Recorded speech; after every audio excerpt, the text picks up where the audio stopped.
जो टंकी पे चढ़े थे उनके बारे में बताना, जो हमें मेरी छवि को खराब करने का वो प्रयास लगे हैं, वो अच्छा नहीं कर रहे हैं।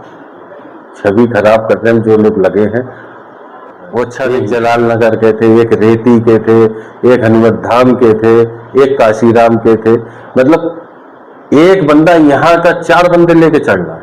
इस पे तो कानूनी कार्रवाई होनी चाहिए कि। और केजीएन इंडिया न्यूज में आपका स्वागत है। मैं खान रिपोर्टर शाहजहांपुर। आखिर क्या है खबर, डालते एक नजर। और बीते दिनों आपको बता दें, काशीराम कॉलोनी में 4 लोग टंकी पर चढ़े थे अपनी समस्या को लेकर।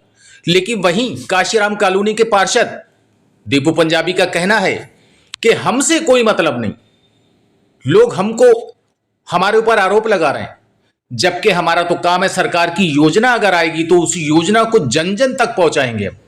जो हमारे वोटर हैं उनको भी बताएंगे। बताने से कोई दोषी तो नहीं बन जाता है। जिन लोगों ने घोटाला करा उन पर कार्रवाई होना चाहिए। लेकिन इसके साथ साथ उनका यह कहना है कि हमारी सियासत के कुछ लोग पीछे पड़े हुए हैं। इससे पहले भी 2 बार एफआईआर दर्ज करा चुके हैं। दीपू पंजाबी का यह भी कहना है। और दीपू पंजाबी का यह भी कहना है कि काशीराम का तो एक ही बंदा था, बाकी 3 बंदे अलग अलग थाना क्षेत्रों को थे। सियासत करी जा रही है, हमको दिमागी टॉर्चर किया जा रहा है, हमारी छवि को धूमिल किया जा रहा है। कुछ लोग ऐसे हैं जो हमारी छवि को धूमिल कर रहे हैं और गैर कानूनी काम कराकर हमारी छवि को धूमिल करने के साथ साथ हमारे ऊपर कार्रवाई करने का जो है एक षड्यंत्र रच रहे हैं।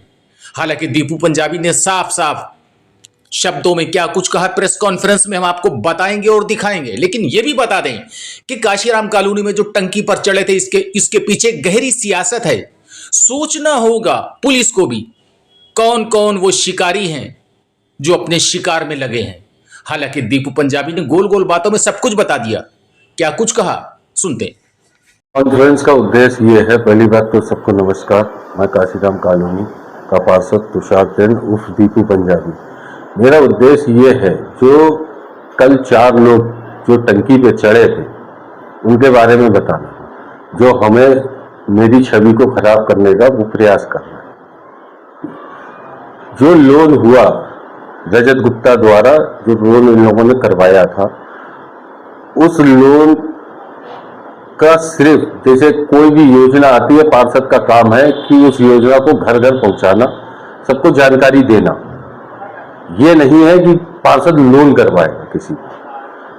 रजत गुप्ता से मेरे राजनीतिक व्यक्ति मिलना जुलना था, तो उन्होंने ये कहा कि हम इस लोन को हम करवाते हैं।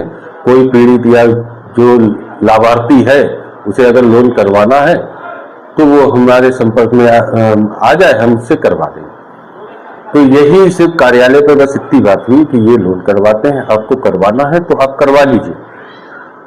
ये तो हमने नहीं कहा कि जबरदस्ती कोई किसी के कागज मंगवाएं, जबरदस्ती हमने किसी को प्रेशराइज किया हो या किसी से 1 रुपए चवन्नी का पैसे लिए हों कि भाई हम लोन करवा रहे हैं, हमें पैसे दो, या कोई भी इसमें सत्यता है तो हमें कानूनी तौर से हमें जेल भेज दिया जाए। हमारे पे जो भी मुकदमे लगवाने हो लगवा दें, लेकिन बगैर सबूत के और बगैर किसी भी सबूत के बगैर लांछन लगाना अच्छा नहीं। तो आप लोगों से अनुरोध है कि जो हमारी छवि को धूमिल की जा रही है, जो हमारी छवि खराब करने का प्रयास कर रहे हैं, शुरू से कर रहे हैं। सबसे पहले हमारे पर 307 का मुकदमा लगवा दिया था, अब लोग टंकी पे चढ़वा रहे हैं। ये राजनीतिक तरीके से हमें फंसाया जा रहा है हर तरीके से। और फिर एक और प्रोपगंडा हमारे साथ रचा गया था जिसमें हम जेल भी गए थे, जिसमें भी हमारा कोई भी हाथ नहीं था, फिर भी हमें फंसाया गया। ये सिर्फ राजनीतिक एक प्रक्रिया बना के इस चीज को उजागर करके मेरी छवि को खराब करने का प्रयास कर रहे हैं।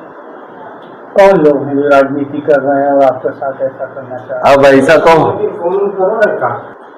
कह तो नहीं सकते, किसी का नाम तो नहीं ले सकते, लेकिन अब हम ऐसे कैसे बता दें कौन है। लेकिन जो लोग लगे हैं वो अच्छा नहीं कर रहे हैं।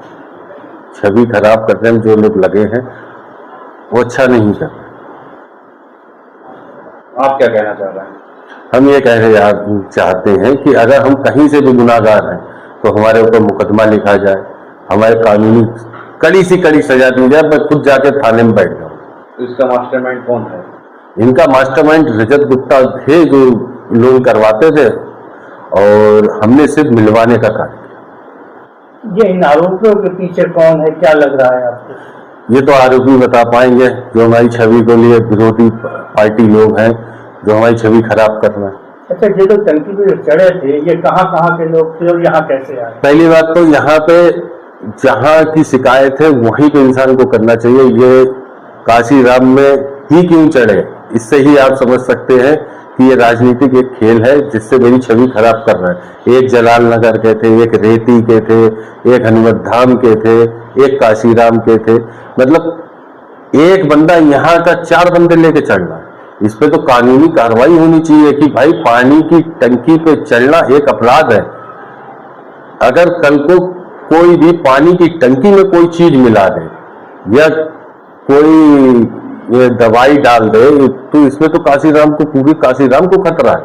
और इस पे अगर मुकदमा नहीं लिखा जाता है तो कल को और भी लोग चढ़ेंगे, लोगों का साहस बढ़ेगा। जो राजेश सोनी जो चढ़े थे, जो आरोप लगा रहे हैं कि 50,000 रुपए में हमने कमरा खरीदा। पहली बात तो ये एक सरकारी क्वार्टर है और ये डीएम साहब से इसका पट्टा होता है और डीएम साहब ही देते हैं। ये एक तरीके से अवैध रह रहे हैं। अब इस प्रोपगंडा में ये सोच रहे हैं कि अवैध हम रह रहे हैं, तो इसका भी एक 50,000 या 10,000 जो भी किसी का नाम ले रहे हैं, तो ये तो रहे अवैध ही रहे ना। और ये बिक तो सकती नहीं, किसी प्रॉपर्टी तो है नहीं, ये कोई बेच देगा या कोई पैसे ले लेगा। ये एक अवैध रूप से रह रहे हैं, जिससे ये सोच रहे हैं कि हम अवैध रूप से यहाँ पे रह लेंगे। तो उस पर आप क्या कार्रवाई कर रहे हैं? हम उस पर नगर निगम को लेटर पैड लिख के उस कमरे पर सरकारी ताला लगवाएंगे। जो लाभार्थी होगा उसे वो कमरा मिल जाए।